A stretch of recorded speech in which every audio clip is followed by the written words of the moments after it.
à nos rendez-vous dans ces temps. Enfin, je ne veux pas refaire de longs discours, mais ça fait toujours très chaud au cœur. Et ce soir, je suis très heureuse d'accueillir la réalisatrice de H6, Yéyé.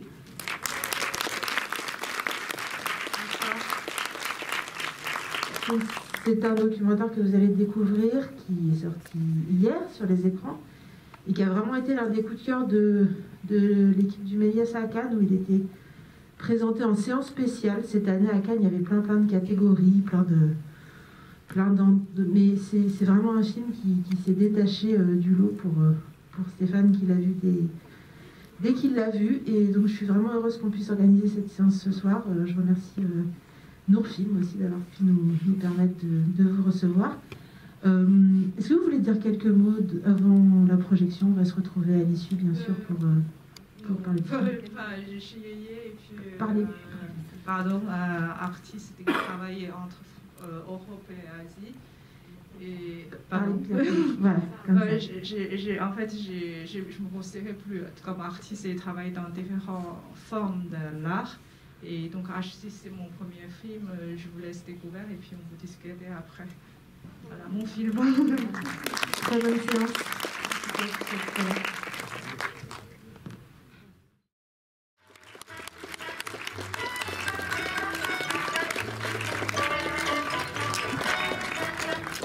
Yéyé.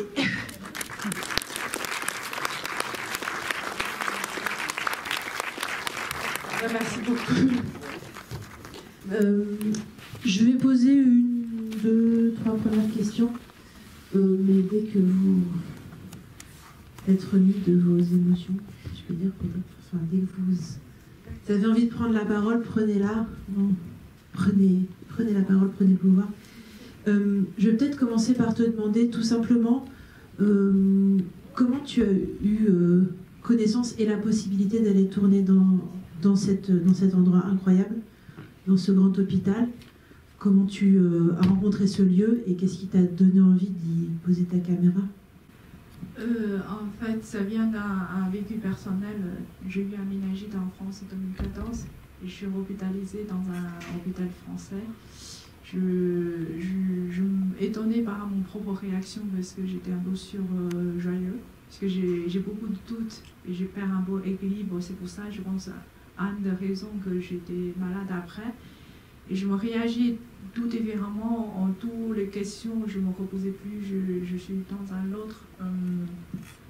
Regarder sur la santé, sur l'avenir et tout ça. Et puis, je vois aussi de l'organisation à l'hôpital, le médecin avec les patients avec les familles, me semblant différent que ce que j'ai vécu en Chine. Et là, je me suis rendu compte que ça fait longtemps que j'ai vécu à l'étranger. J'avais oublié beaucoup de choses. J'aimerais bien en faire une enquête sur ce sujet pour comprendre qu'est-ce qui s'est passé. Et puis pour comprendre, ça vient de moi ou ça vient de... je suis une Chinoise. Et un mois après sortie de l'hôpital, je suis retournée en Chine. J'ai commencé à m'enseigner autour de moi. Est-ce que j'aurais l'occasion de faire une enquête dans un hôpital? On m'a dit qu'il y a un tournage en train de préparer pour une série télévisée qui tournait l'hôpital numéro 6 à Shanghai. Donc, je tout de suite le jeune ai pu proposer de travailler pour eux. Je suis engagée. Ça m'a permis de faire mon première enquête. Donc, pendant 4 mois de tournage pour cette série réalité télévisée. Et j'ai fait mon enquête. J'ai eu mon réponse. En même temps, je suis aussi choquée de voir quel point j'avais oublié mon passé et j'étais vraiment, je ne connais pas beaucoup de choses les Chinois, comment réaction sur qu'est-ce que la réaction, comment s'appelle le rapport à la mort, l'amour et sur la vie. Et je vois la grande capacité aussi à adapter des situations, tout ça, ça m'a touché beaucoup. Je dis, je fais un documentaire sur ce sujet. C'est la meilleure forme qui exprime ce que j'ai compris, ce que j'apprends. Et les séries télévisées, il y a eu beaucoup de succès. Donc, un an après, commandé la deuxième saison, je ressors mon squelette, mon sujet documentaire un peu plus créatif, profiter le tournage de deuxième saison. Et voilà, c'est la naissance de deux films que je filme parallèlement ce film. Et du coup, tu parles d'un squelette, d'un script, en fait, d'un projet. C'est un film documentaire, mais il y a aussi un récit, les récits qui s'entrecroisent. Enfin, c'est aussi c'est très brillant au niveau du. Est-ce qu'il y avait un scénario, un script? Comment est-ce que tu as préparé le tournage au niveau du récit? Je l'appelle un squelette parce que j'ai vécu d'abord 4 mois pendant le premier tournage pour la série. Et il y a beaucoup de patients. Donc, l'époque, à l'hôpital 6, il y a 2 millions à peu près de patients par an. Donc, ça me permet aussi, dans 4 mois, vécu beaucoup d'histoires et observé. Et là, j'ai dit, je vais faire un portrait collectif chinois contemporain. Donc, je vais, dans ce cas-là, il faut que je choisisse depuis de tout petit jusqu'à âgé et qui viennent de différentes classes sociaux. Bien sûr, leur histoire, ça c'est différent. Mais après mon expérience, je dis, leur réaction, ça ne change pas. Sinon, ça va dire mon quête n'était pas bon, c'était faux ce résultat. Donc là, je suis conscient, je vais choisir cette palette de différents âges et puis je croiserai des histoires, je vais suivre, j'aurai un consultat ce que j'ai compris de mon expérience. Et deuxième saison, donc je suis sur la liste et puis je rencontrais des différentes familles avec différents problèmes et je les suivais. Ça vient de l'histoire, donc je ne sais pas qu'est-ce que ça va se passer, des problématiques de différentes familles, mais je sais à peu près comment eux qui vont réagir, comment dans un très court temps ils sont capables de récupérer non seulement physiquement, aussi psychologiquement. Donc comment ils retrouvent un équilibre et faire leur choix. Et voilà. Moi, il y a quelque chose qui m'a frappée, donc c'est, comme tu dis aussi, une espèce de coupe de la Chine contemporaine avec des différents âges, différentes conditions. Ce qu'on disait tout à l'heure, parmi les familles, parmi les aidants, disons, il y a beaucoup d'hommes, c'est beaucoup des portraits de pères, de grands-pères, de frères. Je trouve ça assez touchant parce que c'est aussi des positions dans lesquelles on voit plus souvent des femmes en général. Enfin, je sais pas, c'est peut-être un peu cliché de dire ça. Et je voulais savoir si c'était aussi une approche que tu avais voulu avoir ou si ça s'était trouvé un petit peu comme ça avec le casting. C'est pour ça que j'ai dit beaucoup de choses, j'ai oublié, j'ai découvert beaucoup de choses aussi dans la vie que je n'avais pas compris. Et c'est tous dans une situation très difficile. L'homme chinois, souvent, ils sont un peu absents. Et là, on voit dans une situation très très compliquée, très difficile, quand on posait les questions, quel est le plus important et quel est l'essentiel dans la vie.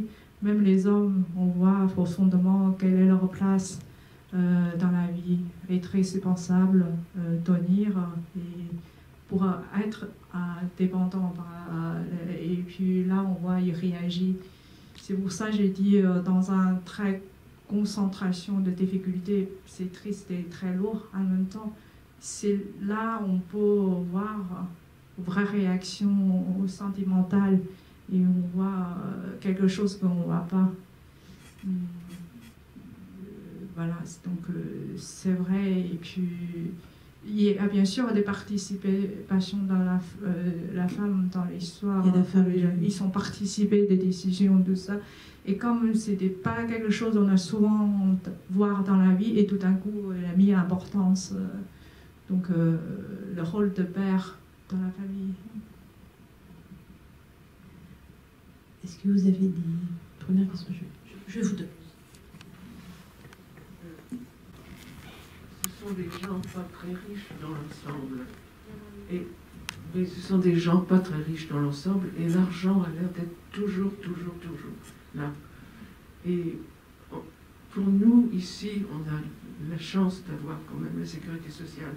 Bon, on n'a pas ce problème d'argent à ce point-là, si vous voulez. Et ça, c'est très étonnant. J'aurais jamais pensé qu'en Chine, c'était comme ça. On a découvert des choses en regardant ce documentaire. Oui, c'est vrai. Quand je montrais le film différents publics et puis différents publics qui avec différents en culture qui viennent de différents pays, toujours poser les différentes questions. Et en France, il y a plus de gens, c'est vrai, m'ont posé des questions sur l'argent. Et déjà, pourquoi je fais un film sans commentaire? Et aussi, j'ai envie de montrer une image où on va avoir une vraie histoire, on vivre avec. La raison, c'est j'aime bien le public et regarder et réfléchir en nous-mêmes, chacun basé sur notre propre jugement, valeur, expérience. Et après, on va avoir nous-mêmes en conclusion ou en réflexion. Ça, c'est très très important. Et donc, chacun qui est obtenu son héros dans le film, chacun qui est obtenu son propre point de vue. Par rapport à l'histoire d'argent, c'est vrai, on voit beaucoup dans le film. Et si on fait un peu plus attention, le problème d'argent, elle arrive en première partie. Parce que quand les Chinois arrivent à l'hôpital, avoir carrément blessés, et ils sont tellement problématiques, donc la première réaction, c'est l'argent qui peut me sauver. Plus avoir d'argent, j'aurai le meilleur soin, plus j'étais plus facilement sortie de cette situation. Et donc on voit tout le temps le problème d'argent. En deuxième étape, et on est rendu compte d'argent, c'est un moyen, c'est pas que des problèmes. En face de questions physiques aussi, il y a une question de famille, une question psychologique, il faut guérir aussi. À la fin, en troisième partie, on voit chacun retirer la solution. Et en ce moment-là, on voit moins d'enjeux, question d'argent, même sur le monsieur qui est paralysé, qui on a pensé, il a abandonné son opération parce qu'il n'a pas d'argent. En fait, il a abandonné l'opération, c'est pas à cause d'argent, parce qu'ils sont discutés.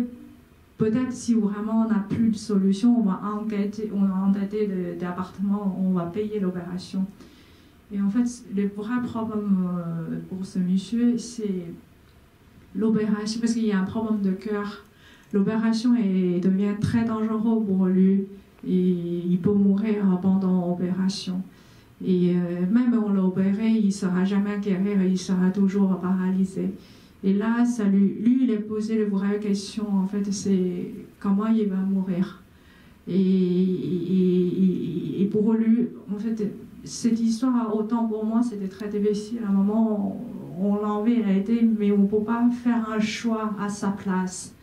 Et pour lui, et finalement, il a dit, ses enfants, c'est les moteurs, c'est pour ça qu'il venait travailler loin. Et finalement, il préfère choisir son fin de vie avec les enfants ensemble. Et un mois après, je vais aller le revoir. Je comprends son décision parce que je vois l'enfant autour de lui, il n'y a pas de tristesse. Il profitait le dernier moment de vie. Finalement, il est mort 3 mois et demi après. Mais tout d'un coup, je me sens mieux parce que je vois il a fait son bon choix. Donc, le système santé et d'argent, c'est pas le sujet du film. Et vraiment, j'ai envie de montrer tel, et sans commentaire, parce que je vais briser cette préjugé avant on regarde les films. C'est pas on regarde un film, on vit avec eux, on sentit au cœur à cœur, et on se posait une vraie question. Qu'est-ce que pour nous c'est plus important? Comment on fait le choix qui, selon nos propres situations, on fait un bon choix, pas laisser les choses importantes à côté, c'est dommage. Donc voilà. Donc je suis contente, on a des différents points de vue et c'est ce que je voulais montrer.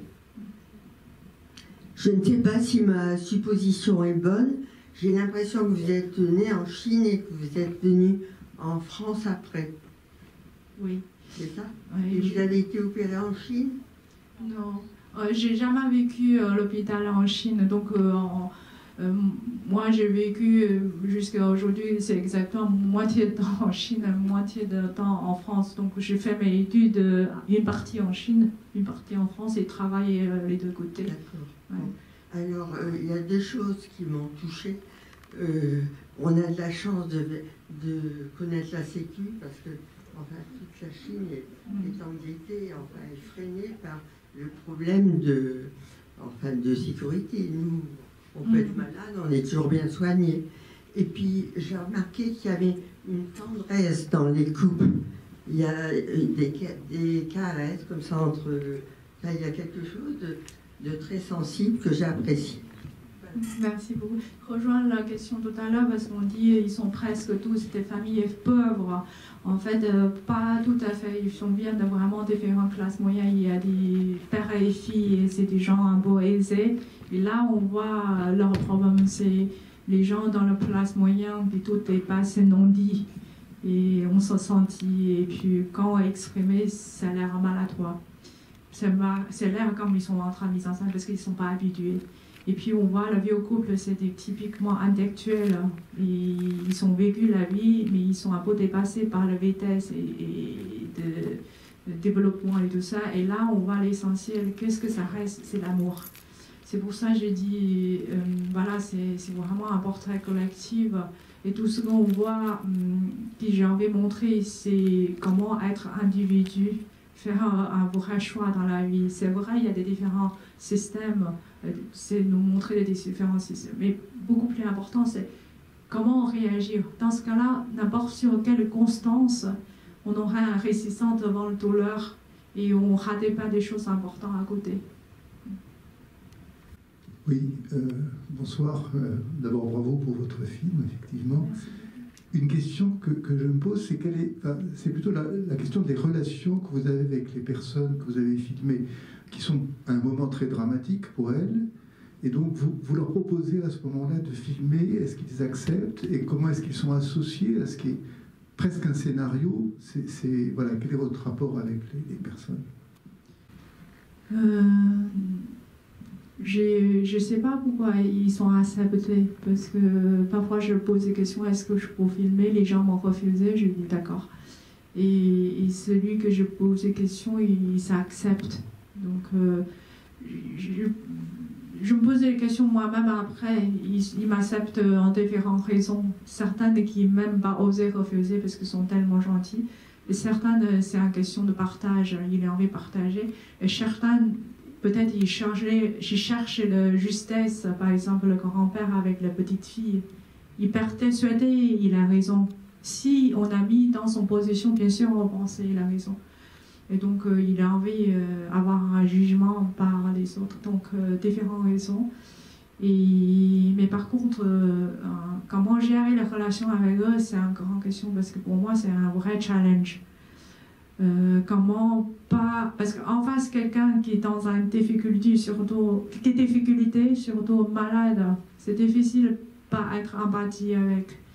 Et comme j'ai envie de montrer leur vie à les spectateurs sans préjugés, sans aussi ramener mon émotion à travers la caméra, dans ce cas-là, il faut que je trouve une vraie distance avec eux. J'ai posé ça vrai, je dis il faut vraiment comment j'ai géré parce que je sais la première saison je m'en sors pas. Je vais pas ramener cette émotion en travers de caméra, le public qui se sentit aussi. Et je trouvais quelqu'un entre nous qui prend, parce que j'ai deux assistants, un qui cherche à organiser toutes les questions pratiques avec l'otage sans gêner, qu'est-ce que s'est passé en fluide. L'autre qui est resté avec eux toute la journée, qui est au courant de tout, même leurs questions un peu plus privées et connaît où ils sont bien et les problèmes de famille. Moi, je suis au courant de tout ça, ça me permet d'organiser, en même temps avoir une distance. Après, je me positionnais, en fait, unie avec mon caméra qui prend la même place comme un médecin. Parce que j'ai découvert qu'en médecin, devant eux, il y a une confiance. Et eux, ça ne changeait pas des circonstances. Donc je me mis dans la même position comme un médecin. Et eux qui font confiance avec moi pour différentes raisons, peut-être eux qui encourageaient aussi en face de la difficulté, peut-être dans une nouvelle situation où j'arrive en même temps que le médecin, et comme les Chinois ils sont en grande adaptation pour ces différentes situations, donc il adaptait aussi, il m'adaptait en même temps. Et voilà, donc après, il devient quelque chose. Enfin, j'ai essayé de faire mieux vraiment pour montrer un travail quand même, une vraie histoire nôtre, pour permettre de partager vraiment avec le public.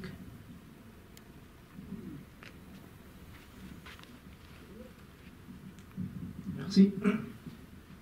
Merci pour le film et bonsoir. Bonsoir. En fait, j'avais deux questions. En fait, je peux pas en fait, je suis obligé de faire le parallèle avec Johnny Marr sur ce que vous avez fait, même si ce qu'il a fait, c'est des fictions. En tout cas, l'univers que vous décrivez dans ce film-là, en fait, me fait... En fait, le premier, c'est par rapport à Old Stone, je ne sais pas si vous connaissez ce film de Johnny Marr, qui raconte l'histoire d'un taxi qui renverse quelqu'un et à cause des problèmes d'assurance et des problèmes de... Justement, le même type de, enfin, les types de problèmes qu'a la petite fille avec le bus ne s'en sort pas, puisqu'il est confronté entre soit tuer impunément celui qui a écrasé, soit essayer de le sauver. Enfin, c'est bref. Old Stone, si vous êtes, enfin, je vous conseille. Et donc, il y a. Mais est-ce que vous pouvez, première question, est-ce que vous pourriez me rassurer et en me disant qu'il y a quand même possibilité, quand on a une vie normale à Shanghai ou dans d'autres villes où peut-être en compagnie également en Chine, et qu'on peut être quand même suivi médicalement et rester quand même globalement en bonne santé. Est-ce que vous pourriez me rassurer un petit peu quand même? Et deuxième question, il y a un autre film qui s'appelle Vivre et chanter, toujours de Johnny Marr, qui lui parle de cette espèce d'abandon, du délitement de la culture chinoise au travers de l'opéra de Shanghai, d'ailleurs, je crois, ou l'opéra de Sichuan, je ne sais plus. Désolé. Et j'ai l'impression que c'est ce qu'on voit aussi dans votre dernière scène, avec ce mélange. Enfin, on essaye de conserver notre identité chinoise au travers de le tai chi, mais avec quand même des vêtements européens. On a toujours les parcs chinois derrière, mais quand même avec le mariage à l'européenne. Donc, est-ce que c'est quelque chose qui disent directement? Est-ce qu'il y a une espèce de perte d'identité chinoise, ou est-ce qu'elle perdure? Est-ce que c'est uniquement dû à la ville? Voilà. Pour la première question, c'est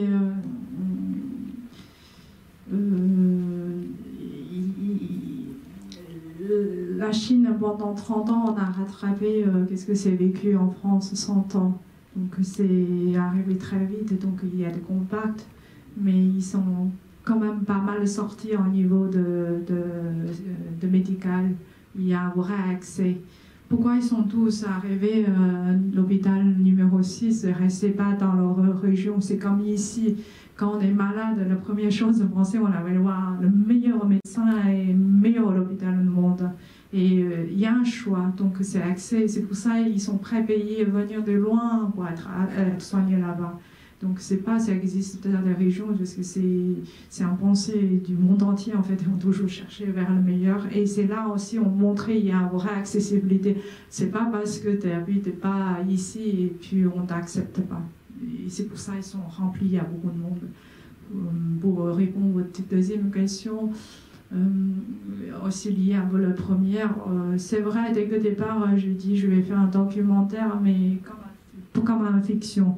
La raison, parce que j'aime bien le spectateur qui vit avec, comme ça on aura un vrai sentiment.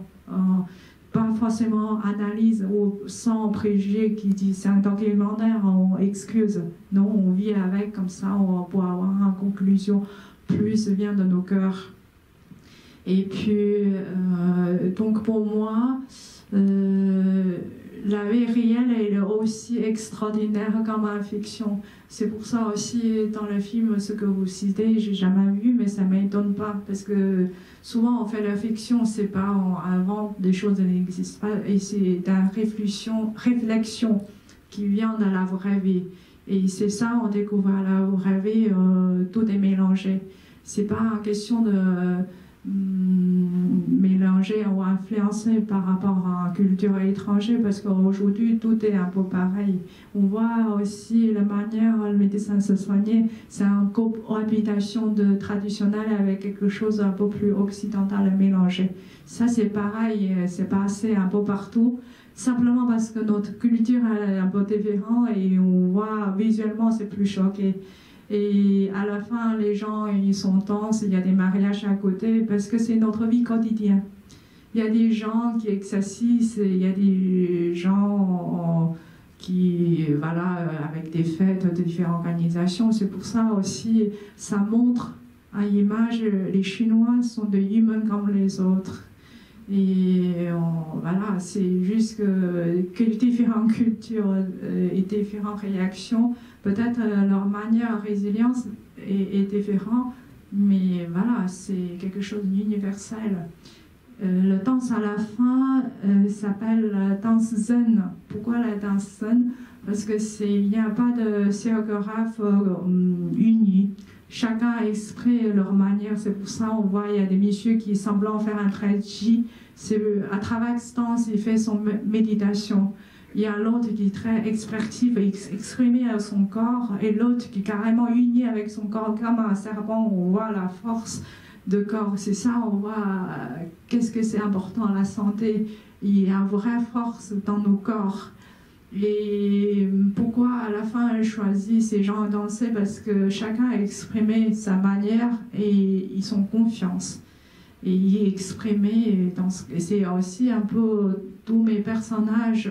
Chacun a choisi leur solution, leur destin, mais il y a un vrai inédit. On a respect et ils confirment leur choix, ils confirment leur vie, même en face à la douleur. Il y a une vraie résistance.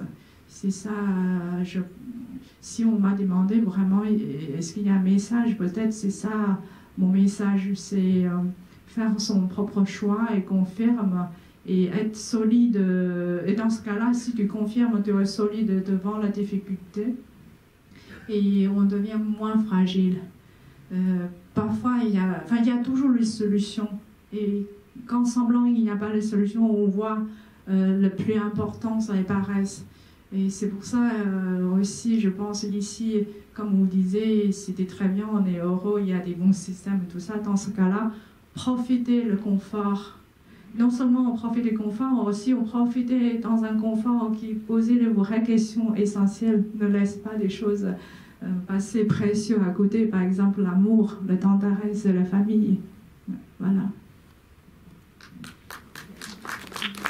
Merci beaucoup. J'ai trouvé la danse merveilleuse. Merci, moi je suis très touchée par ça aussi. On danse dans la vie, voilà, avec nos corps, avec nos cœurs. Bonsoir. Bonsoir. Bonsoir. Je voulais savoir si le film il est ou sera distribué en Chine. C'est une question de temps parce qu'on a eu chance de découvrir par ici et on est en train de faire une démarche. Ça sortit d'un jour, ça peut prendre un peu de temps. Une question d'autorisation, une question administrative. Voilà. Bonjour. Bonjour. Merci pour votre film. La question que je me pose, enfin le personnage qui m'étonne, c'est l'aide-soignante privée. Comment est-ce que une personne comme ça peut travailler dans l'hôpital? Enfin, est-ce qu'il y a des aides-soignants ou aides-soignantes qui sont attachés à l'hôpital et qui ne sont pas privés, que les patients n'ont pas besoin de payer en plus? Même chose pour le coiffeur. Oui, ça existe parce que c'est vrai, l'organisation dans un hôpital chinois, c'est un peu différent qu'ici, mais c'est là où on voit la souplesse. Et, parce qu'il y a des règles et on a toujours trouvé une solution. C'est la manière chinoise. Et dans ICU, on voit il y a des aides-soignants habillés, c'est des aides-soignants qui sont organisés par l'hôpital, même par intermédiaire, je ne sais pas comment ça fonctionnait, mais en tout cas, c'est organisé et tu dois accepter et puis être soigné par eux. Et après, il y a des zones, les gens moins urgents et dans l'observation, c'est à la fois décision de l'hôpital, à la fois c'est décision de famille, parce que eux qui vont participer, accompagner pour rassurer comment c'est, le membre de famille à être le meilleur soin. Et quand il ne peut pas être là tout le temps, donc il demandait quelqu'un d'autre, ça pourrait être un membre de famille, ça pourrait être quelqu'un qui est là, qui est prêt pour donner le meilleur accompagnement. Donc ça existe tout d'un coup, cette aide-soignant un peu privé. Et donc il n'y a rien avec l'hôpital, donc sont organisés entre les familles eux-mêmes. Voilà, c'est... Bonsoir. Merci beaucoup pour ce film que j'ai trouvé très, très sensible et très, très touchant. Moi, ce qui m'a étonnée, c'est aussi cette vie dans l'hôpital, qui est très différente de la vie d'ici à l'hôpital, à savoir d'avoir des couvertures roses avec des dessins et des fleurs dessus, que les personnes, les familles puissent rester dormir le soir pour être au plus proche des leurs le lendemain. Qu'un père ait envie de chanter comme ça toute la journée sans que personne lui dise d'arrêter de chanter. Moi, je trouve ça génial.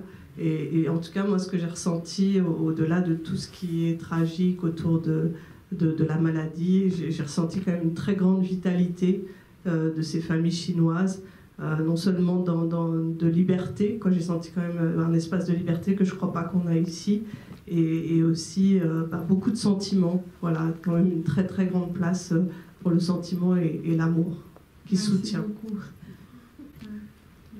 C'est pas une question, mais merci pour le résumé, c'est bien résumé. Merci. Et juste un point sur ça, c'est pas tous les hôpitaux comme ça, tu peux dormir n'importe où et tout ça. Et là, on voit la participation, l'effort qui fait par l'hôpital, parce que ICU, c'est des cas tous très dangereux, et puis chaque moment, la famille qui doit participer les décisions. C'est ça aussi fondamentalement différent qu'à l'hôpital français, parce qu'ici, en fait, dès qu'on arrive à l'hôpital, c'est l'hôpital et les médecins qui décident. Mais là-bas, chaque soin, on doit demander à d'accord par le patient, par leur famille et signer. Donc, l'hôpital donne la facilité si tu n'as pas de moyens à habiter à côté. Ce n'est pas que en question d'argent, parce qu'il y a tellement de monde. L'hôtel est tout complet aussi. Donc là, il y a des familles qui sont d'accord, donc ils sont trouvés à arrangement, qui trouvent un coin, ils l'installent. C'est pas partout pareil, mais c'est toujours, il y a une solution qui est organisée comme ça entre les deux. Et après, c'est vrai, on peut laisser un peu plus à l'aise les gens chanter. Si c'est gêné pas les autres et si c'est encouragé, on laisse faire. C'est ça, je suis d'accord avec vous, il y a une genre de liberté, parce qu'on parle beaucoup de la liberté, en fait, on pensait en Chine, il n'y a pas de liberté. C'est paradoxal, il y a des règles, et comme c'est très strict et tout ça, ça nous fait habituer tout le temps à trouver un arrangement. Donc il y a une genre de liberté, et à un moment donné, même en petite échelle, en grande échelle, on déborde un bout de bord et on peut aller extrême, et c'est possible. Et ici, parfois, on parlait beaucoup d'individus et tout ça, et c'est dans certaines circonstances. Et quand on a dépassé, c'était très difficile, ça devient impossible. Et aussi, on a moins habitué de poser des questions. C'est pas un reproche, mais c'est vraiment des différentes attitudes. Donc c'est bien avoir la référence pour nous donner des références, faire un choix dans la vie aussi. C'est ça qui... quelqu'un comme moi qui a vécu les deux côtés et qui je sens ça c'est important, j'apprends beaucoup. Et pour ça j'ai envie de partager aussi.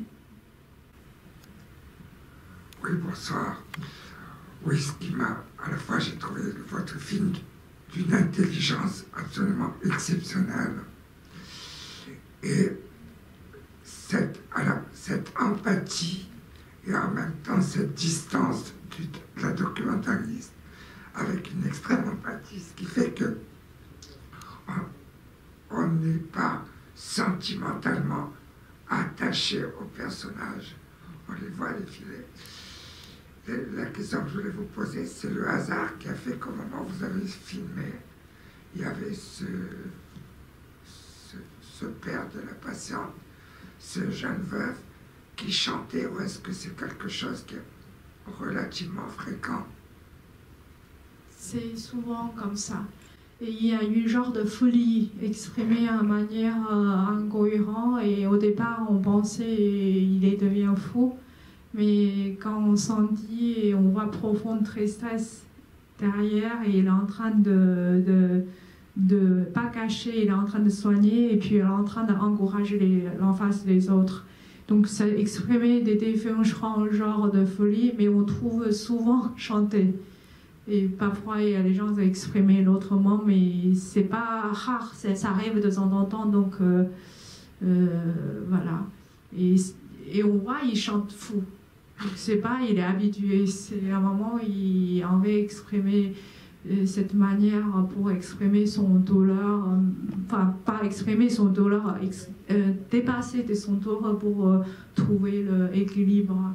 Et à un moment donné, il voit, il y a un effet sur lui, il a envie de partager à l'autre. Même quand il est mieux, il continue à chanter.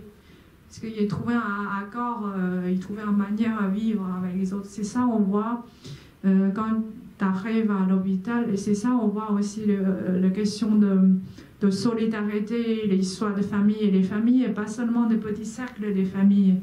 Après, ben, les gens arrivent dans la même situation et ça devient un petit communauté, une petite famille un peu plus grande échelle, et puis chacun trouve son rôle et on essayait l'aider des autres, même parfois avec manière maladroite, mais on essaye parce qu'on sait cette courage, ça partage, cette soin psychologiquement, c'est important, et on ne laisse pas crouler des autres.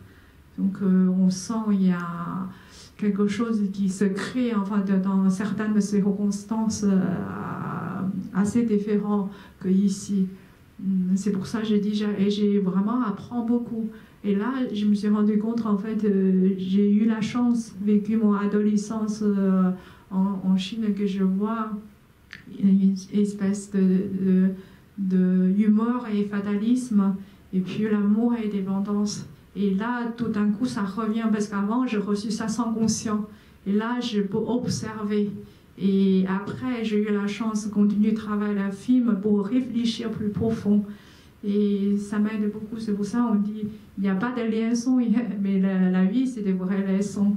Et quand on voit le peuple différent, peut-être c'est plus facile qu'on réfléchit avec quelque chose extérieur qui tirait quelque chose de peut-être plus intéressant, comme quelqu'un on a vécu, donc on aura un sentiment différent.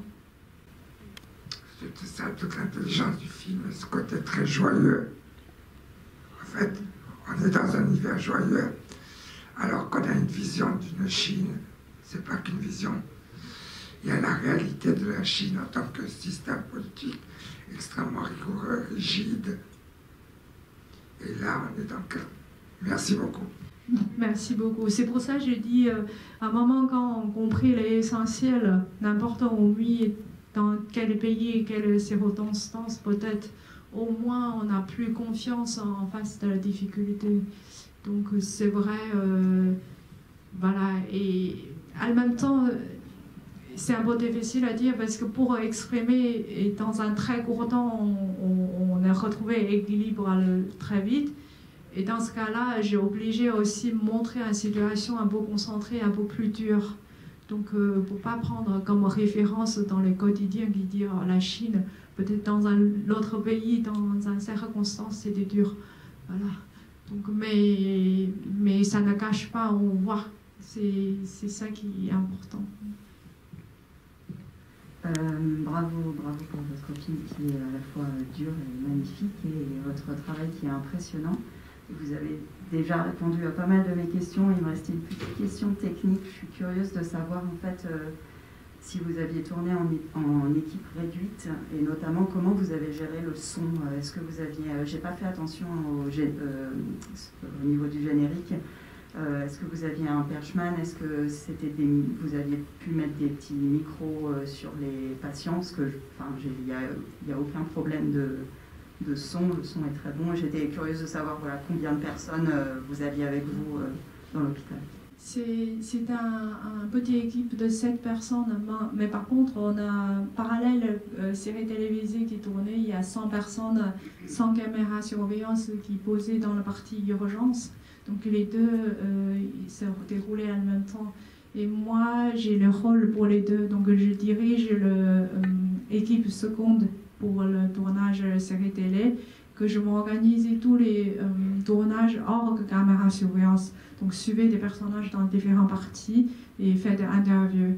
En même temps, je dirige mon équipe, donc on a 2 caméras. Moi, j'ai un caméra épaule et puis j'ai un caméraman.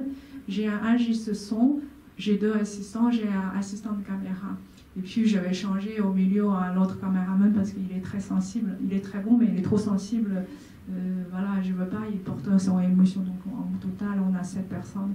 Et ça me donnait... c'est la chance pour moi qui tournait en même temps la télé, parce que c'est beaucoup plus facile de gérer les questions d'autorisation avec l'hôpital et tout ça. En même temps, ça m'a mis aussi pour comprendre tout ce qui s'est passé et mettre mon tournage à priorité sans gêner les autres.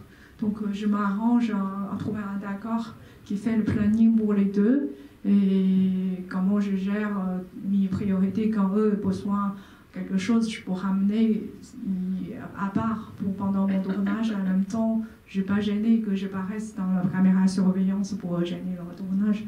Donc la fois c'est complexe et à la fois ça me donnait des facilités de tourner. Pour répondre à votre question de son, c'est très très compliqué. C'est plus compliqué que l'image. Parce que je ne peux pas coller un micro-cravate. Dès que tu colles, et c'est plus naturel, c'est gêné parce qu'ils ne sont pas habitués.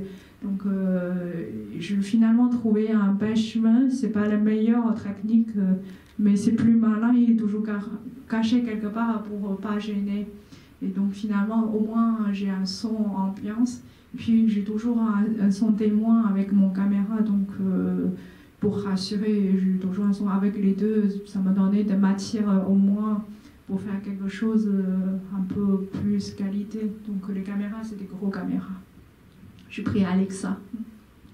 Question pareille, si j'ai pas envie de montrer côté vidéo dans le documentaire, quitter que les parents ont excuse, c'est un documentaire, donc on regardait avec vue voir un documentaire.